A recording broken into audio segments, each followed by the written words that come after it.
इस धरती पे मेरे से ज्यादा अमीर कोई नहीं। तो का हाल बा भाई लोगनी, चलो जा हम कुछ आज नया कुछ वीडियो दिखाओ तनी तनी इंस्टाग्राम के वीडियो पे आज हम वीडियो बनाए तो देखा जा कितना खूबसूरत वीडियो रही। इस धरती पे मेरे से ज्यादा अमीर तारा से बड़का धनी के वही के तो एगो काजल राघवानी के बारे में तारा से बात पूछा तनी हम। इतना तू धनिक बोले बड़ा काजल राघवानी के तू एगो खर्चा तारा से ना उठ पावल।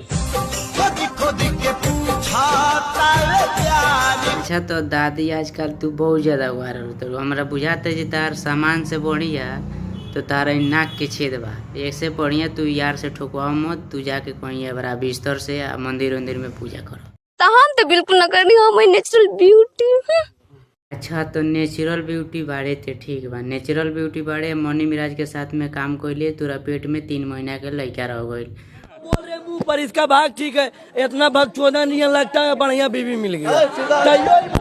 अच्छा तो हम तारा के भाई एक गो राय दे हम कि इतना सुंदर माल पहले बड़ा माल के लेके चल जा आ बियाह कर लो। हमने के तेगर वहीं कुंवारे मरत नहीं जे बियाह रान लेके होता तारा मिलल बा तू छोड़त लेकिन कुछ चूतिया भी तो होते हैं, पागल होते हैं। तो बिहारी जरूर कोनो न कोनो जरूर पहले बा तबे तहार मुंह हैंगा भइल बना। तो बिहार के बारे में तू हैंगा ना बोल, तू बिहार के पहलाइयो बड़ा उड़ा होला।